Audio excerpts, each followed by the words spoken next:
Hey guys, welcome back. Life Education's podcast again. It's been a while. It's been a couple of months. We've just been busy over the summer, people traveling. But we're here today, Caroline and I, with Helen Farmer. Hi.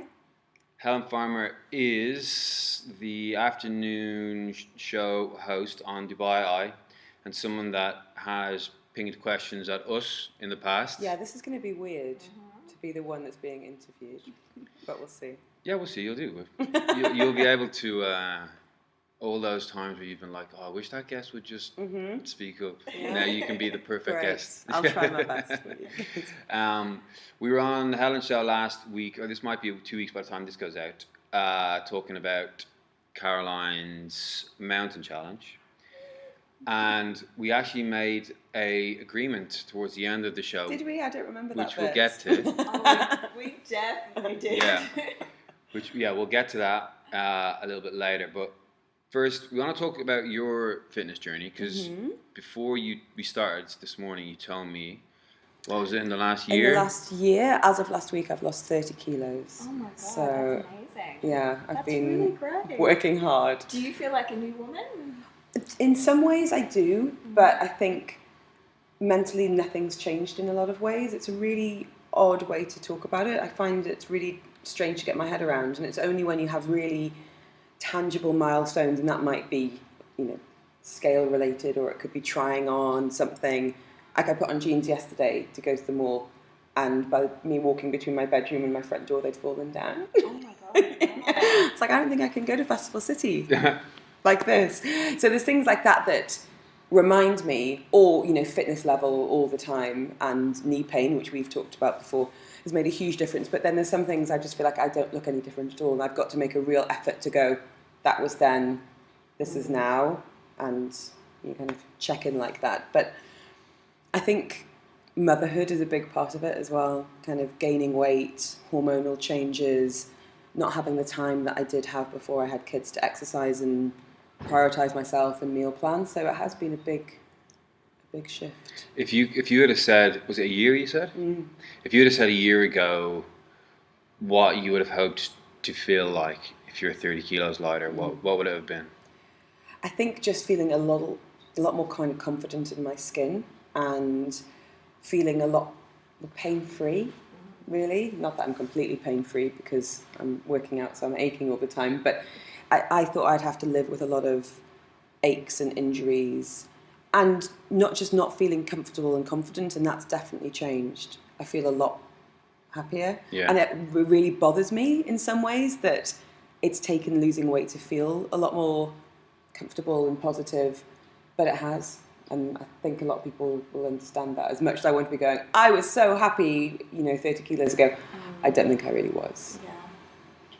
So I'm curious, can you tell me about the backstory? How did you get to a place where you were like, okay, I need to change, I need to do something about it? That's a good question. I think having the first baby, I put on 24 kilos, and then That's kind of normal though. It is pretty normal. Yeah. I've had friends that have gained like 30, yeah. 40 plus. Yeah. And it's a really difficult place to get out of. And by the way, the whole you lose weight during breastfeeding, myth. I was so hungry because you're burning up so many calories. So I would wake up at 6 and have like Weetabix and then go feed and then go back to sleep and then wake up and have another breakfast. And I just wanted carbs. So I think a lot of mums hang that hope on, well, yeah, I've put on all this weight, but I'll be running around and I'll be breastfeeding, and you're not necessarily burning the calories that you'd hoped. So in the 2 years between babies, I lost maybe 10, 15 kilos, but then I put on another 24. So I never got back to that pre-pregnancy weight. And I wanted to enjoy the kids. I wanted to be around them, and obviously balancing work as well. Definitely exercise and, the dreaded self-care phrase got put on the back burner.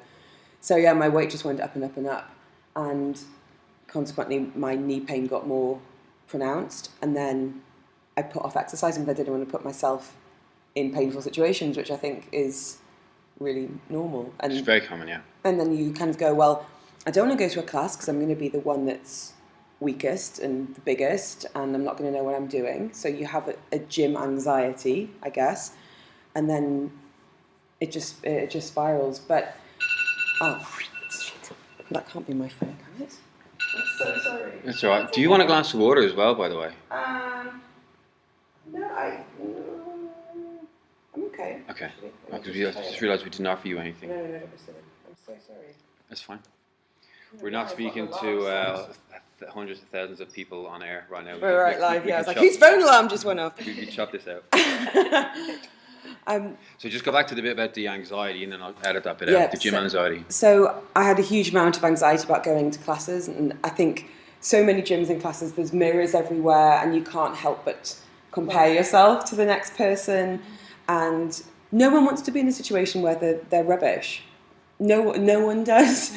So I just kept on putting it off, and at the end I kind of reached the highest weight I'd been after having kids, if that makes sense. So I initially lost quite a bit, and it just crept on, and just thought, no, this is not not working. Can I ask you, do you feel like that was conscious? Because I know with a lot of people in the past, it's like they get to a place where it's the highest weight that they've ever been, but they didn't realise they got there until like a moment. That was they're like, I remember going to the gym, and I was seeing a PT for a while and being weighed, and I just thought, this is a massive reality check, and I like cried on the scales and felt really demotivated.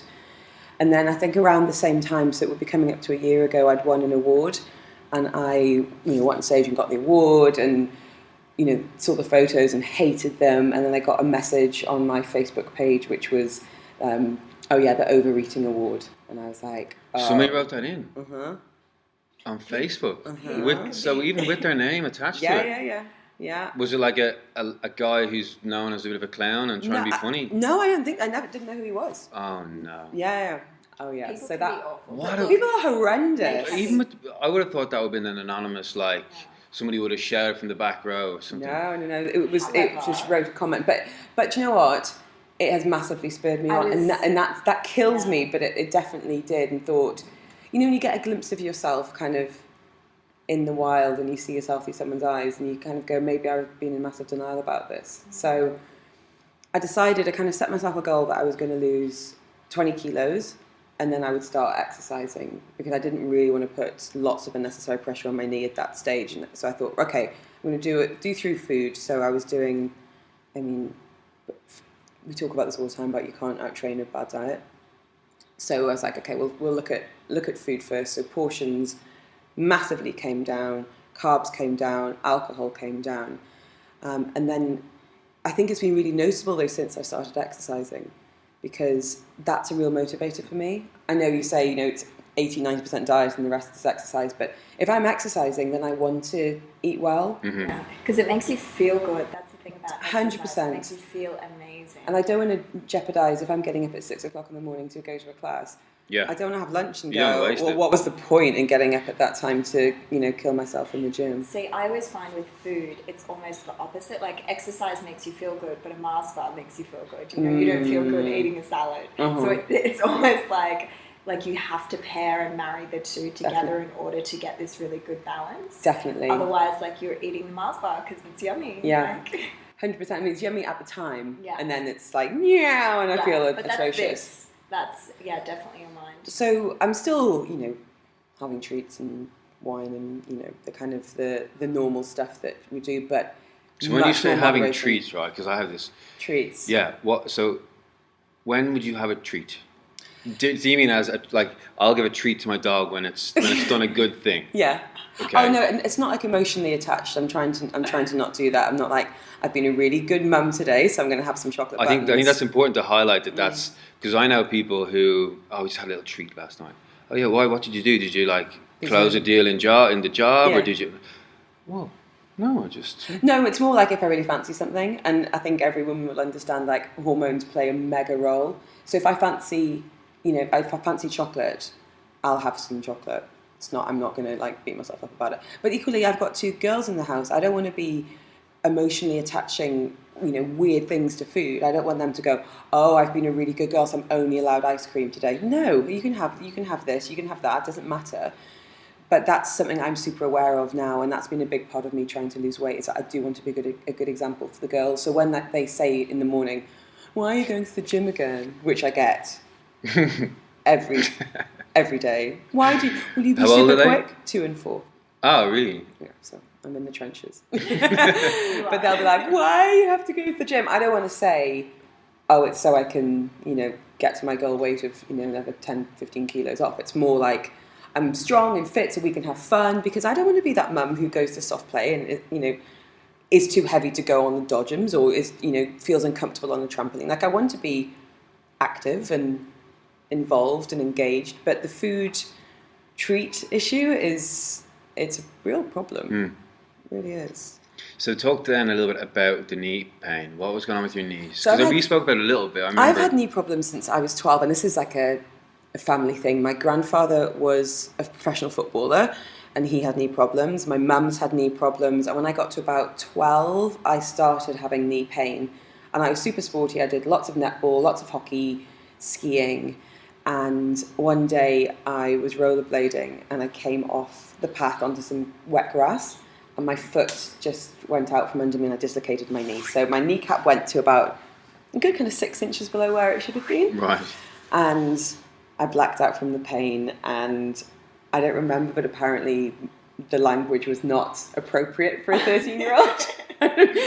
So it was put back in. My mum had a friend who was a nurse, so she was there. That went back in. And then it's been kind of weak ever since. I dislocated it another 2 times, once skiing and once just going downstairs, and it went out. And when I was about 22, I had an arthroscopy to remove some bone that had chipped off during the dislocation. And since then, I've just had to wear a support. I've never really successfully strengthened the muscles around it. It hasn't dislocated since, but I've always felt very vulnerable. So what I'm doing now is some things with physio to strengthen it. But I think obviously not carrying as much weight has been the most impactful thing I could have done. So I'm exercising now about 4 or 5 times a week and doing F45. So I'm doing kind of a mixture of weights and cardio, more weights than cardio because burpees, basically. And they do these surf burpees in some classes where you've got to like pop up on the side. It's horrendous. But way more weights than I actually thought I would do or get results from. Because I think there's a big myth around women and weights, but I'm really enjoying it. There's the big concern that you see bodybuilder women on stage and you see how they got there, and you think, if I do that, I'm going to look like that. I don't want to look like that. Yeah, and it's just that, once you get into it and you understand a bit more. But from the outside, it's that fear. Yeah, huge. But having been in the gym and seeing other women doing weights and thinking, she looks phenomenal, and I know she comes through all the time, and she's not. What were you going to say? I was going to say something about I think as well with the thing with weight training, this is what gets me, is the more weights I do when I watch, I try never to get on a scale because it really affects me psychologically. So if I do, and that number is higher, and I've gone to the gym a lot, that's what bugs me. So I try not to ever go on. And just kind of focus on shape and feel. Yeah, feel mostly. It's mostly clothes. I like to, if my jeans feel loose, then I'm like, yeah, happy this is days. working. Yeah, it's denser, that's why yeah. That's often the best way to do it, though. But I feel like some women, and I say that because that happens to me, get attached to, okay, if I go to the gym, I actually am heavier. Even though they know the science, they know that muscle weighs more than fat, and that's why it's hard to get around that. And it becomes really demotivating. Yeah, I get that. I really do. And I think for me, it's been a key of what exercise is working for me. And I don't just mean working for body type and shape, and I mean it's got to be slotting into a busy life. I really like group classes. I hadn't quite appreciated that, how much. I really enjoy that bit of, and yeah, it's cheesy, a high five at the end, oh god. But actually, it's, oh god, yeah, thank you. Yeah, but thank you. But go on, all 12 of you, go on then. Line up. Yeah. But we need to start doing Yeah, we do it. We do on a Friday. I go on a Friday. I do a circuit class on a Friday, just based on that. Because if I don't, I'll stay in bed on a Friday. I won't do anything Friday, and there's a slim chance I'll do something on a Saturday. So let me just get the worst, most intense, high energy session. Get that on a Friday. Yeah, and then you feel like you've set yourself up for the weekend. If I'm sitting on the couch on a Friday, I'm like, okay, at least. Yeah, exactly. Tick that box. Yeah. And I think the group thing can be really motivating because you get to know people and you get to have a bit of a social side as well. Because when I've had personal trainers in the past, because I do present a radio show, I feel the need to keep the conversation going for an hour. And I'm like, why am I paying to interview you. I feel like there's massive social pressures around it. So for this, I'm doing some physio and some kind of exercise around that. F45 maybe 4 or 5 times a week, and I'm doing yoga. So I need. And how's the that. yoga on the knee? It's all yin yoga, so it's all on the mat and lots of deep. There are some things I can't. Favorite type of yoga. Is it? Yeah. It's lying down. Yeah. Just chilling. And look, do you know what I love about it? It's all the bolsters and the. Oh, just like prop me up. I know. Give me another blanket. Yeah. Please. And the class I go to, she comes around with essential oil, so she'll kind of like rub stuff on you. Yeah, and spray. Yeah, it's amazing. Yeah. But there are some things I can't do, so kind of kneeling and leaning back and things like that I can't do with the knee. But as you say, with yin, there are bolsters and blocks and things, so I can always support. I think I'm quite hypermobile as well, so there's some things I can do really well, but probably This is shouldn't. what I want to ask you about. When you said your grandfather and your mum, did they dislocate their knees? Mm-hmm.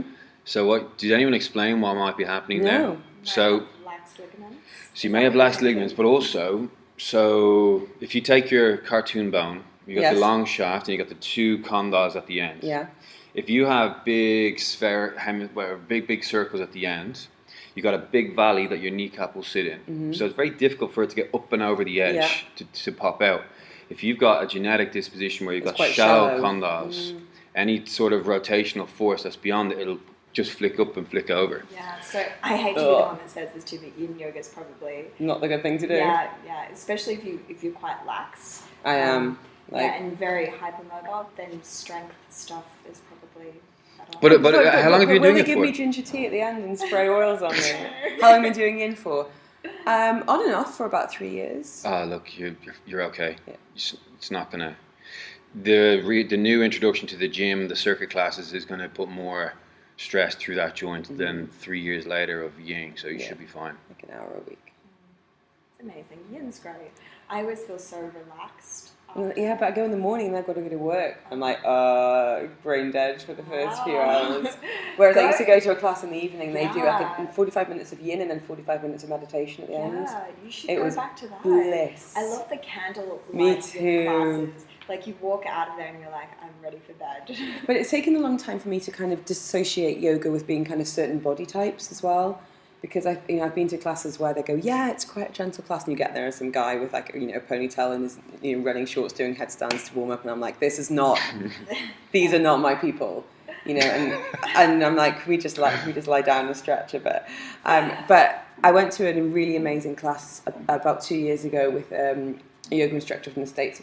She's got her Instagram page, which is called My Name is Jessamine, and she's plus size and she's very vocal and body positive about yoga being for everybody, every physical shape of body as well. And she came to Dubai and did a class, and it was truly emotional because you had people of all different ages and sizes in her class, pretty much everybody crying, because she was just like, you can do this, you might not be able to do everything, but yoga is about getting to a point mentally as well as physically, and everyone is capable of doing that. And it was such an amazing experience, and that's kind of changed my attitude a little bit towards not just yoga, but towards feeling like I can go to a gym and feel like I'm allowed to be there. Definitely can. There's another woman called Nola Trees. She's also a plus size yoga teacher, but like very, very, very open about her body, that she's on some of her Instagram posts totally naked. Same as me. Yeah.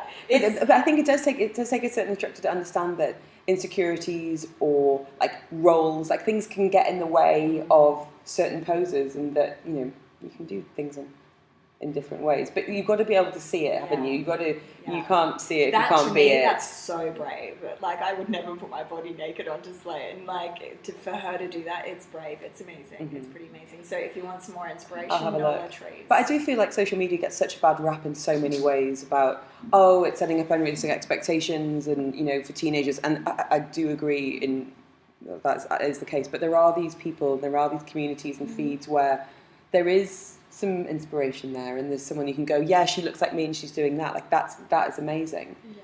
And we see it a lot for things like people getting over eating disorders or mental health awareness. Like I feel like social media does do some pretty amazing things sometimes. Yeah, it really can. I know a couple of weeks ago I got to my 4 years after my accident, so I started posting all my photos, and then I remember there was several people who had been through some really bad trauma, and they're like, how did you do that? And I was like, oh, you can do this, just keep your head up. But you must look back and go, how did I get through that? Often, I think we often don't give ourselves credit because you just every day you just grind out and do what you can. The same thing with your weight loss journey. It's you got to pull up your socks every day and just get your mind into a good place, and you're going to do this. And I think the important thing, this is what I found, I don't know if you found this as well, it's your mind is 90% of that journey. So I've got to feed my mind the most positive thing imaginable, and that's what's going to keep motivating me to keep going forward. So it's every day I wake up, I listen to something good, and I'm I'm ready, I got this, I can do this. And then equally to be kind to yourself that every day's not going to be amazing, but it's okay just to kind of put that aside and make the next day better if you can. But one thing I'm feeling really self-conscious about is all the compliments. Really, really silly about it. What are you doing there, Helen? I don't know, because I'm just not. I think you can't help but feel quite exposed a lot of the time, and everyone's like, "Oh, this is great," and I really do appreciate it, but I feel very self-conscious about it. Are you struggling with the imposter syndrome, a little or bit, you just don't know what to say because it's a bit awkward? I just say thank you. Yeah. But I do feel a bit kind of self-aware. Do you talk about it on your social media? Yeah, a little bit. But then, of course, I get people commenting saying, this looks great, where'd you buy that, da, da, da, da. And then they get a lot of people messaging me going, hi, how, as if there's going to be some kind of secret. That's the thing. I mean, people want, and when you tell them the same thing that they've been told 400 times, they get annoyed at you. No, I can't do that. Maybe you can tell people exactly what did you do. What was aside from going to class, the meal plans, the cutting the portions, were you doing anything else to facilitate that journey? How did you manage it with the kids and the food? With the dinners and the shopping and all that stuff? Because that's what I don't struggle with that because I don't have any kids, worth saying. But people that I am training and in the gym, it's just so difficult with the kids. I think it is. I think a big part of it for me is recognising when I'm not hungry and why I'm eating or why I was eating for the wrong reasons. And bear in mind, I live with a guy who is 6'3". He's a big guy, big portions in the house. So recognising that I don't have to eat everything that he eats, And as we talked about before, it not being a treat, so not having this to celebrate or not having something when I feel sad or lonely or bored or because I'm watching something and eating something has to be part of that experience, and that's been a bit of a re-education as well. So I think every parent will know that if there's leftovers on a kid's plate, you are going to nibble at them, you are, because first of all you don't want to waste food, but second of all it's there. So if I have done that, then not eating as much as I would have done in the evening because I've already effectively had a mini meal of peas and potato waffles and leftover fish fingers, because it does add up. Do you have a dog? Got 2 dogs. Do you just ship it to them? No, I do not. Although one of our dogs put on 3 kilos when my kids started eating solid food because on the kind of high chair tray she would just throw things off. Yeah. Jarvis got huge. So no, they both get weighed on a regular basis. So it's a case of just getting it straight into the bin. Yeah. Or if I do have something, not having as much as I would have done in the evening. But it's, eating in the morning as well, I don't necessarily eat straight away because I'm not hungry. I don't actually normally get hungry until about 9:30, 10 o'clock. So not going, right, 7 o'clock, I should have some food because of the time. It's breakfast time. Yeah. Does that make sense? Have you ever found, because I've read something really interesting about hunger and thirst, that a lot of people cannot differentiate, even though you get clear signals that you're really thirsty, and they say that that's meant to be you're dehydrated, but a lot of the time the really subtle I'm going to eat is actually I'm really thirsty. Yeah. I'm normally, what I normally do is, so back to school, the routine is I'll get up, I'll have some water, I'll take the kids to school, and by the time I get back from that, by 7:45, 8 o'clock, I'll have normally drunk about 1.5 liters of water. So I feel as long as I kind of get a good start on water, then I'll just drink all through the day, and I'll normally end up having about 4. So the water thing I'm pretty good on. Yeah, that's great. It's just the I know, I'm timings. terrible, Are you? Yeah. Shh. This is not about me. But you've got to bear in mind in the studio. I actually didn't say anything. Did you hear me say There was a anything? look. I felt there an was exchange. If anybody listening to the audio, you guys can rewind that back and see I didn't say anything. For those of you watching, there's definitely something. But you've got to bear in mind in the studio we're not allowed to have water, right? So I noticed you have your little purple drink bottle on the edge. it's always there in the green room. So between 2 and 5, I can't sip at water. So if I kind of front load all of my water between, 6 and 2, then I can kind of nip out and have a little sip. So Why did they change that? Because we used to be. We've got brand new technology in the studio. In the old studio, we could have like meals in there. We had a brunch show where chefs would come in and cook in the studio, but now. So what do you do in those shows? We change it, or we go and eat. We go and eat in the green room. But yeah, it's frustrating. Do you have a little portable studio that you can do it with? I wish. Oh, you don't? So you just go out, talk about it, Then come back in again. and eat again. But I wanted to ask you about eating before working out, because I find exercising in the evening just almost impossible, because I've done a full day's work, kids to bed. I find it really hard to motivate myself to get off the sofa at kind of 7:30 and go and do a class. So I do everything in the morning, but I don't eat before. Is that a problem? No. You are working probably for an hour, maybe hour and 15 if you did some extra bit yourself, max. So at that level, you don't really need to worry about extra fuel and extra fuels like carbs and stuff. You've got it all in you. Yeah. You've got it all. You would need to hydrate, just because you don't know what you sweat out overnight. Mm-hmm. So it's best definitely hydrate. Loads of people will have a coffee in the morning. So just definitely get your water in. You can have a coffee, but unless you're going to go for a long endurance thing, you'll be fine on an empty stomach. An easy way to kind of understand it, and going all the way back to the Paleolithic times and all that, like they woke up with no food, they had to go out and they had to hunt for long times on an empty stomach. So me going around the corner to F45 is absolutely fine. Totally fine. Yeah. Okay, so if I'm not eating before the gym, and I'm normally finished by kind of 8:30, what should I be having for breakfast? After the gym, once you have done your session, it doesn't really, you could almost forget what time of the day it is. Okay. It's just in relation to now your body's been depleted of sugars, proteins, energy, and liquids. So you could have a simple breakfast and crack on with your day. But somewhere, what time did you say you finish at, like 9ish? 8:39. So somewhere around 11, you're going to start to get hungry, because now you finish your initial recovery phase where the proteins and the aminos have all been replenished. So I would simply say have a protein shake and have something that doesn't become too heavy. Loads of people have to eat in a rush because they have a meeting and they end up feeling like they've got a lead stone in their stomach. So you can have a normal breakfast. I would probably advise more just keep it light, and then throughout the rest of the day just eat as normal. Okay. But once you if you begin to, what might be more helpful is to look at the days you don't exercise. So you've woken up in the morning and you haven't been to the gym. So now it is your body is working from the waking period rather than the post-exercise period. So in that instance, then if you were to skip breakfast and kind of push your fasting time a little bit later in the morning, you'll have a bit more success then throughout the day, not relying so much on sugars. If you can then say avocado or something fatty, almonds. I don't like avocado. I don't know how I'm allowed to exist in 2019 and not like avocado. It's a big winner. Yeah. No, and I don't like bananas. Yeah, like it's problematic. They say that out of all of the fruits, you could live off an avocado. That would be the one. Just avocado forever. Like more than the others. Look, I read this a long time ago. I hung on to the avocado fact. I didn't read the rest of the research, but it was basically talking about. It's got everything you need. So it's got fats in it. It's got a lot of fat in it, so you can sustain yourself, and a lot of calories. You could sustain yourself off an avocado. Okay. So I'll try. Something fatty.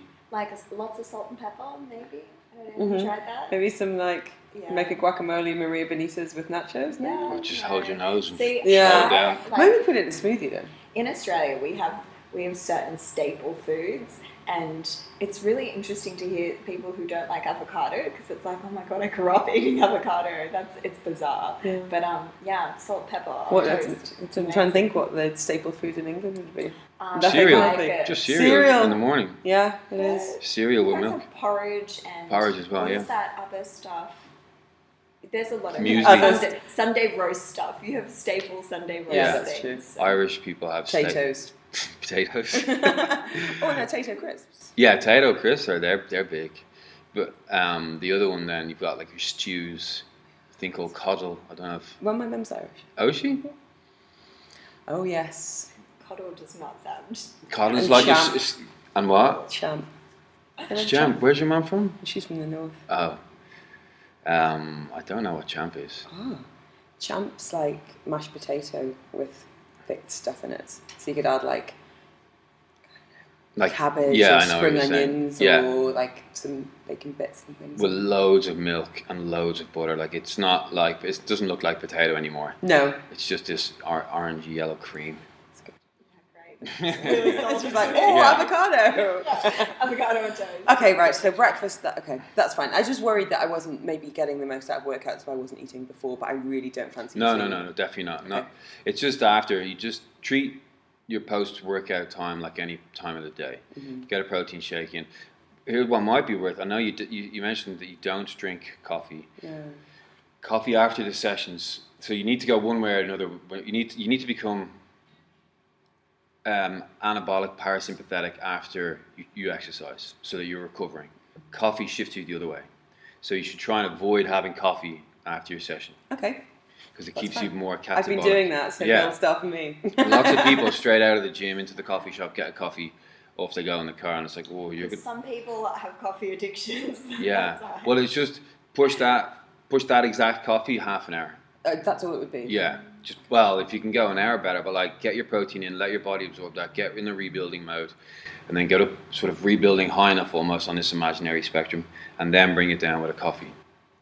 Because you do need the coffee, especially after a session. People are a bit tired and a bit brain dead. Especially going into work. Yeah. But I think what I'm kind of stuck in now is the weight loss has definitely slowed down, and I don't know if I can eat much less than I am, and I don't know if exercise. Maybe I'm not a natural runner at all, but maybe what do you think would be useful? would you like to hear my advice? I think so. Yeah, go for it. Like, I think you need to do what makes you happy, do you know? So, like, if F45 makes you happy, do that. If, like, I don't know, running doesn't make you happy, don't do that. Yeah. I think it's going to be swimming. I think it's Yeah. going to be getting back now the weather's getting a little bit cooler. Yeah. Of doing, because I live really close to the beach, doing a bit of a beach walk, having a swim, and then walking back. The other thing, so the reason that I say that is, so I spent some time in Bangladesh, and what was really interesting at the time, I was doing my master's, and we were looking at maternal and child mortality in the developing world. And one of the really interesting observations that I picked up from that, I think I've said this to you like a million times, is that obviously there's a lot of foodborne illnesses and foodborne diseases. There's short stature, there's malnourishment, and the foodborne diseases that affect how people develop. But I remember going to a lot of these places and seeing these tiny, tiny, tiny, tiny people eating huge amounts of rice. Like, I'm talking like I was sitting there with like my little like portion controlled amount of rice, and they were like piglets. Like, it was Putting it away. Yeah, and these huge, enormous portions. And what was really interesting about that is that you don't see any gyms, you don't see any fitness places, any Pilates classes, any yoga classes, but what you do see is their activity levels are huge. So what that means is that throughout their day, they are constantly moving and constantly doing stuff. And it is that activity level that allows them to eat huge amounts of carbohydrates and not need to go to the gym.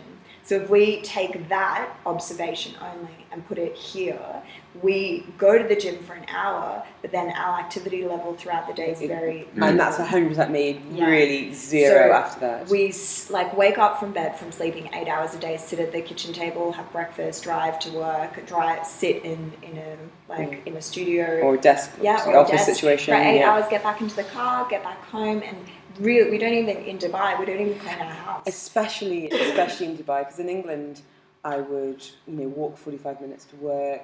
You'd also go up and down a couple of flights of stairs. Always. Yeah. Not here. Not here. Or walk to the shops, grab Yeah. a coffee. Like it's a lot more. So I don't know, that observation to me is so interesting because it really identifies that it's not so much what we do, like I'm going to the gym, but it's what we do throughout the day. So finding a way to make your lifestyle much more active. So like, for example... in the breaks at work, yeah, running laps. Yeah, or just like cleaning our own house, or like, for example, I make it a ritual that I walk my dogs every morning and every evening. And it's like I listen to a podcast, I put my little phone strap on, and I walk around. That's my husband because he works in Abu Dhabi, so he's in the car a lot. Yeah. So if he doesn't walk the dogs, then He it's does nothing. zero. Yeah. So before I wake up, I've already done so my watch normally tells me how many steps I do every day, and I've done like 5,000 before I do anything else. And That's then really in good, the yeah. evening, I've got 5,000. So I've walked 3.5 k's in the morning, 3.5 k's in the evening, and it's the prettiest walk. It's like around the lake and stuff. But and I didn't realize that until I started thinking about, well, how do I bring in more like movement? And now I try not to drive to the corner store from InstaShop, but my point is... But it's so easy here, isn't it? It is, and my point is maybe I can impart a little bit of wisdom to this, to find things that you love doing And just to build it and do in. those and build them into your life, and then try and be more aware of the things that you do and try and do more in your daily life, as opposed to eating less and trying to find more time to do classes. Yeah. It's like, okay, well, I'm at home, maybe there's something that I can do, or I can play with the my kids, kids, yeah. or when I send them to the water park, I'm going to go into the water park too, or maybe joining your husband on that walk in the morning, like It's things at 4 like that. a.m. Yeah, Perfect. That's before your gym. That's what are you doing at 4 a.m. instead? Sleeping. Oh. Yeah. Hey, sleep is important. Yeah, It's I'm reading a book now really while you is. sleep. But There's a great podcast on TED Talks about the importance of sleep. who's it by? I'll have to look it up. For Matthew you. Walker? Yes, Matthew. Yeah, he's the author of this book. Yeah. And it talks about He's how the same Joe Rogan guy, Yeah. right? Yeah. Yeah. the sleep impacts everything from cardiovascular health. So it talks about how there's like the biggest experiment in the world when the hours change, when you adjust your clocks. We don't do it in Dubai, but in other parts of the world. And an hour less sleep, they see something like a 23% spike in heart attacks. Wow. And then conversely, it goes down when you get an hour more sleep. So That's just good I would health. definitely recommend reading his book on that, Why We Sleep, by Matthew Walker. The first 25 pages, I was like, I really need to take a pen out and start like writing stuff down. He's just straight in with the facts, something you never really think about. And fertility as well, like it's ridiculous. And there were basically people can be sleepwalking towards death really by not having enough, because we do tend to fetishize. Oh, I only had 4 hours sleep last night. Oh, I only need 5 hours sleep. It's ridiculous. I had the most beautiful nap yesterday. But that's also really regrets. important, and it'll explain why I'll be butchering it. I haven't quite finished it, so the knowledge isn't embedded enough for me to talk about it. But it talks about the importance of, the main thing is that you can't bank sleep. No. So I can't tomorrow I'm up, so I'll do 14 hours today. It doesn't work like that. You can catch up pretty quick as long as you're not chronically. But the most important thing I took from it is about going to bed and waking up at the same time. So your body is really kind of getting the most from it. And it's hard when you've got kids. It is, because they're up, they want you, they wake up early. My kids are awake at kind of 5:45 most mornings, but they might come in for a bit of a snuggle at some point, or asking for water or the toilet. So you're not getting these long stretches. And the first 6 months of each of their lives were horrendous. Like truly, you feel like you're just not part of reality. Like your eyelids have, turned inside out, and you're exhausted, and you wake up in the night and you just think, I don't know how I'm going to do this. Like, especially if you're breastfeeding, which I did for the first couple of months, and you think no one else can do this for me. it's rough. Okay. It's really rough. So hopefully we're kind of coming out of the worst of that now. But if I can be, I'm a sado. I'm asleep by kind of 9:30, 10 o'clock every night. I am. It's not a bad thing. No But social what are your life, options at that stage are sleep or stay up, watch another episode of that show on Yeah, Netflix. exactly. Yeah, look, I'm a big advocate for sleep. I've told you this a million times over, but I remember after my accident, I was at home. And you're healing. Like you need more sleep when you're healing. This is exactly what I remember. I remember sleeping 20 hours a day and waking up and something was different and noticeably different. Like one day I went to bed, I slept 20 hours, I woke up the next day because all I would do was sleep for 6 months.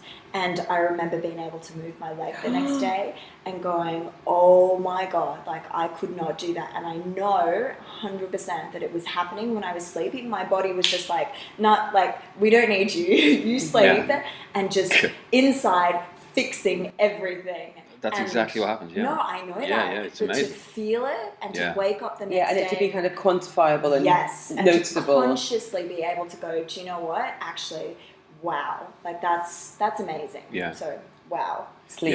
Yeah. The military, when I worked at the military, the guys used to always be like, oh, sorry, Sarge, I didn't have time to do whatever. And he's like, did you sleep last night? He's like, yeah. Well, then you had time.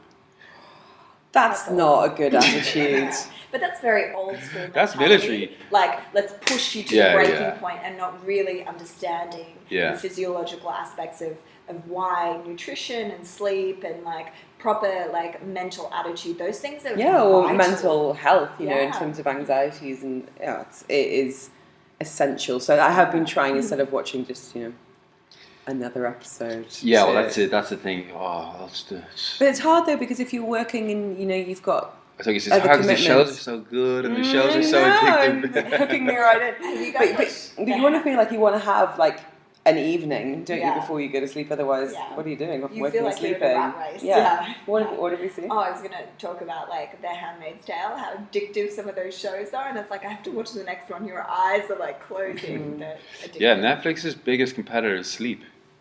But it's by the stats because are you still there? Mm-hmm. That's why people. There's nothing worse than that pop-up. Be like, yes, I am. Stop judging me. Yeah, I am. Of course, this has got me. It's only 2:00. I got up early for this. But I remember the first thing I got really hooked on was 24, and having the DVD box set, and it invaded my sleep. Like I'd dream about it, and then I remember waking up in the morning and seeing a copy of 7 Days and being like, why aren't they talking about the nuclear warhead, It was all-consuming. It's dangerous. But if I can try and get some good kind of sleep habits, because the problem is if I'm out at the weekend, then I'm still going to be getting up at 5:40. And the thing with kids is that you can put them to bed an hour or two late if you're on holiday or something's happened. They're still going to wake up at 5:40. Like, they don't understand the concept of a lion at all. Yeah.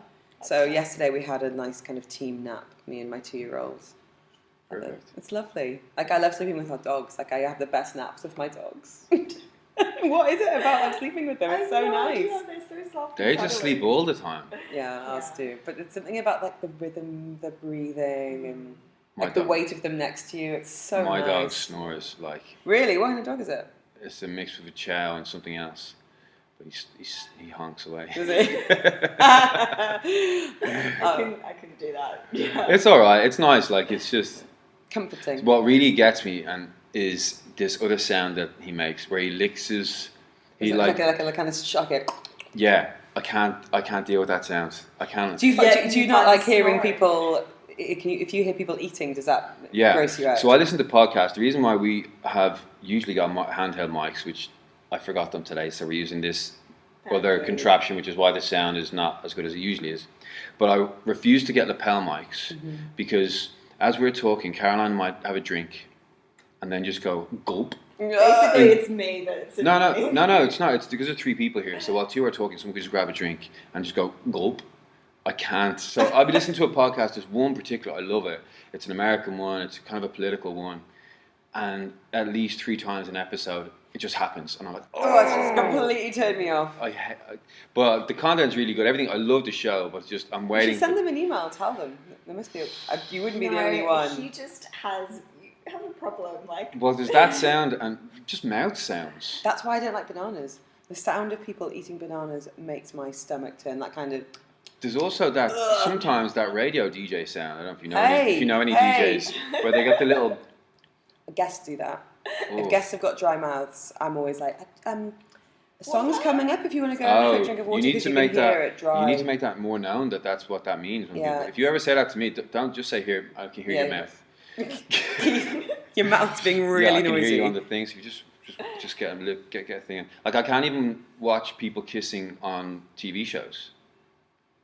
This He's must have weird. impact on No. your romantic life. I think you just have one of Issues. those. Yes. It's just mouth sounds. Guys. It's just mad sense. People who eat loudly, drink loudly. Blowing noses.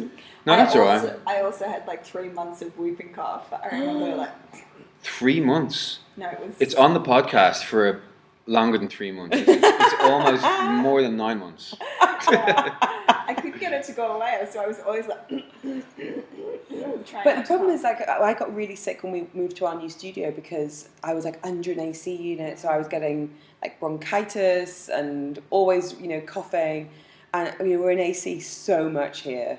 Yeah. It wrecked my skin, and I've kind of got used to it now. But I can't wait until it gets cooler. We were on the beach this morning, and it's like It was nice today, wasn't it? It was really nice, Yeah, I was but there as well. it's so easy to be like, it's still August, September. It's still too hot to be out there. Not if you get there early. It's actually It's gorgeous.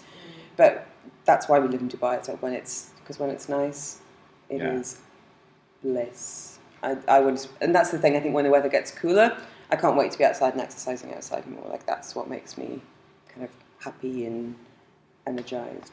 And, seeing people doing their walk on the beach, and I love it. Just kind of. So I was going to say earlier, one of the things that you could introduce to your exercise regime is some sort of walk. Okay. Maybe a hike if you can find. Luckily, there's not too many hills. Not many hills in Dubai. Because, and it's good that you want to get outside again because we spoke on the radio. I don't know where this is going. Because Caroline's event, challenge, mountain climbing, is in association with Go for Good, which is, do you want to just quickly say what Go for Good is? Yeah, so basically, do you know a lot about Golf for Good? Yeah, so they're like a charity organization based here in the UAE, and they raise money for lots of other little projects all over the world, and they're normally to do with children and education and health and things like that. So a charity, say from Uganda, will petition them, we want to build a school, we need this much money, and then Golf for Good will be like, okay, we'll support this And kind of particular build a project. challenge around it. Yeah, build a challenge around it and then raise funds for that particular school so they can build whatever it is that they're doing, or towards the educational costs or something along those lines.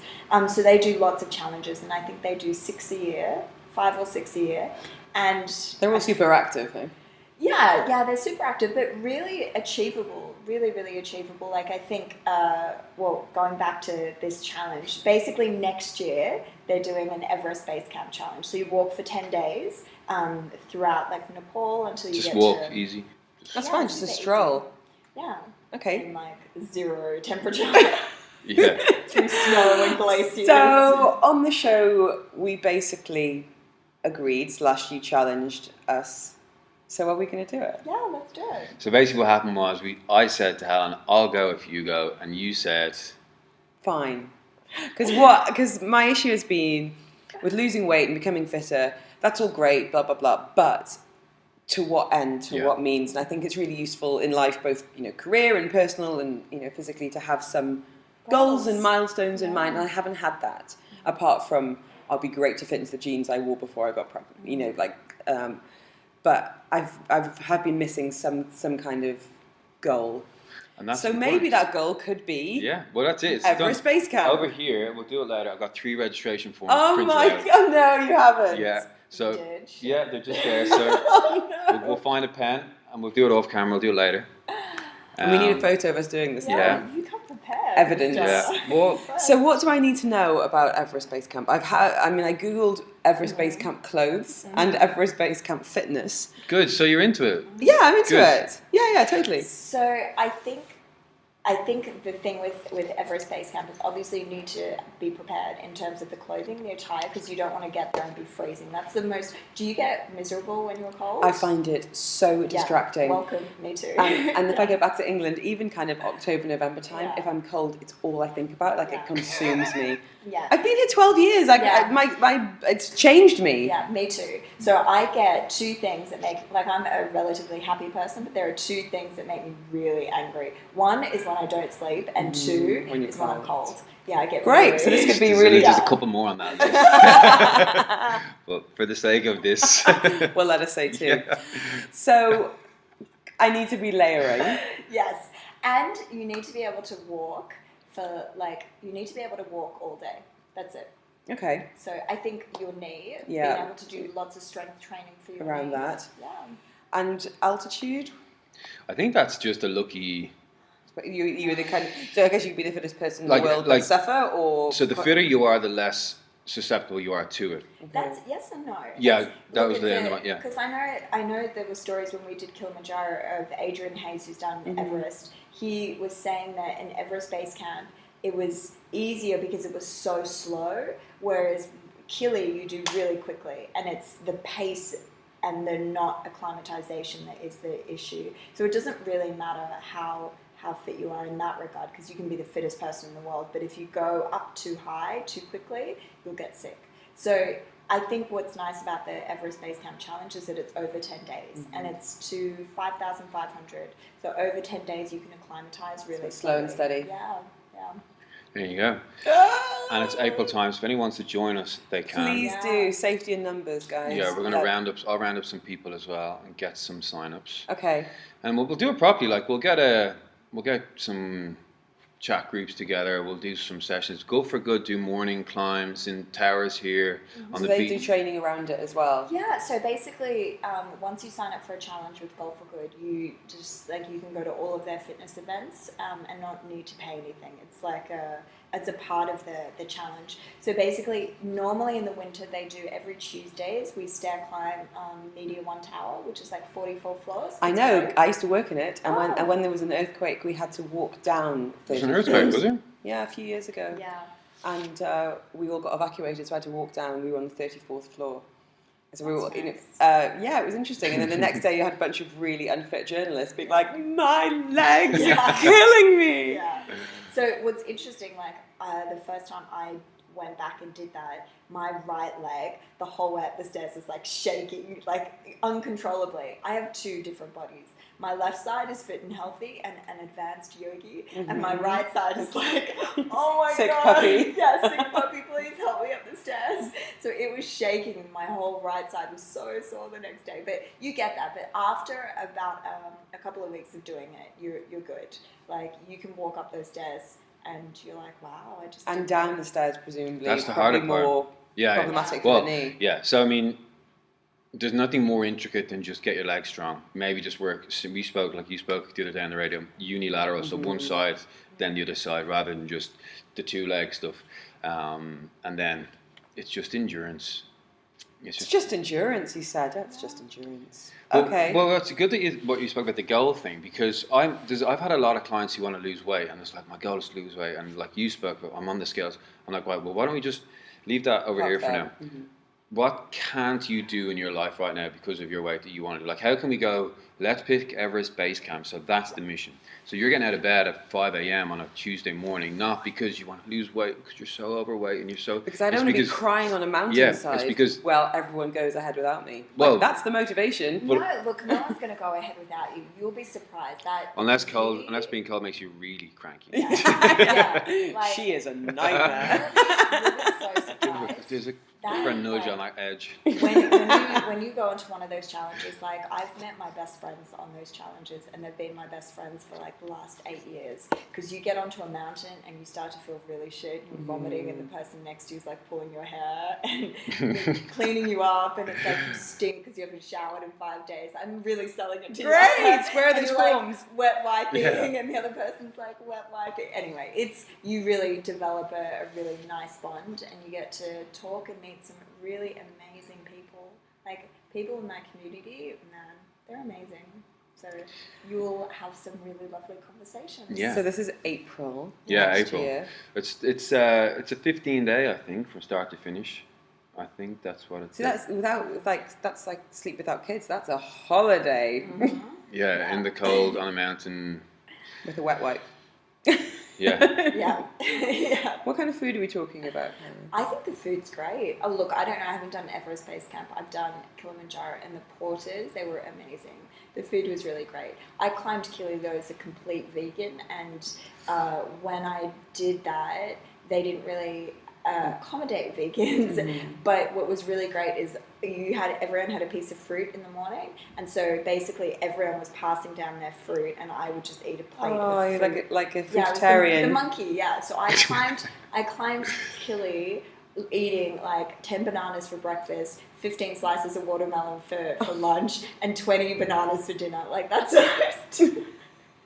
It was great. What were they giving you? Dairy stuff and like. No, it was mostly like, so everyone was eating eggs and toast for breakfast, and then they were eating some like meat thing, a piece of fruit, and vegetables. And I think all, and so there was meat in every meal. It was, look, if you're a normal eater, it was amazing. Okay. Everybody was really happy with that. So you're going to be fine. The food's great. People, yeah. I've spoken to some people. There's a bar. Oh. Not near the. There's a bar near the like where you start off and where you come back down. Apparently, it's It's really. definitely the best pint of your life at it's the bottom. really small, traditional, and the names of the drinks are not clean, recitable names of what they sell. There's only like 3 or 4 beers there, so that's Amazing. what's to look So for. that's the motivator. Yeah, so we're doing this. Okay. Yes! I am Amazing. keen. Also- I spoke to my mum about it. She was like, I think you should do it for your 40th. I'm like, nah, that's 3 years away. No, but only can go to the top Then I'll go to the top for my for 40th. your 40th. Yeah, Okay. Can we just get this one done first? Yeah, let's yeah, one step at a time, literally. So you were jumping the gun. What's with that? So I said to him really briefly when I was doing this challenge, I was like, I'm going to do all the mountains in the Middle East. He's like, why don't you do all the mountains in the world? I was like, slow down. You got a lifetime, don't you? What are you gonna do? Hold your horses. Yeah, why not? Let's start here. So yes, you're right. But some would be really nice, like Hawaii. Why not? Yeah. Yeah, that's Mauritius. Why not? Yeah, but then there are some ones that are not very nice. You're Like- going to some of the worst ones already. Apart from the weird ones in Africa that are like, well, that's nobody even knows what's going on there. Yeah, I don't say it that way. I say it very differently. Okay. Anyway, Yeah. let's not argue. So, eyes on Everest. Yeah, April Yes. 2020. Yes. that's it. We're It's doing not it. far away at all. Oh, thanks, Keith. That's great. Yeah, you gotta get. Well, you're doing great. 30 kilos down. Hopefully another kind of Just a maybe few 10, more. 15 by Couple then. more. I mean, God, on the day doing that up the thing with whatever portion control, we'll all come back That's true. bikini bodies. Woo! Just how long you can hold that off for. Where can people follow your stuff online? I have a parenting website and social media feed called The Mothership, so that's at The Mothership DXB, and then I'm on air on Dubai Eye every weekday from 2 until 5, where you guys come on and we share all sorts of different information about living and working in Dubai, but also following inspiring people's journeys, some food as well, and kind of connecting the community. What's that? It's just Dubai. What's the whole website? DubaiEye1038.ae. Cool, because I send that to people quite a lot. Okay, cool. Well, thanks for coming in. Pleasure. Thank you for having me, I think. Yeah, we'll recap. Pass me the forms. We'll recap. Yeah, they're just here. We'll recap on everything in a few months and see how we're all Definitely. doing. We'll just See keep how track that of it. stair climb is going. Yeah. Cool. See you guys. Thanks. Bye.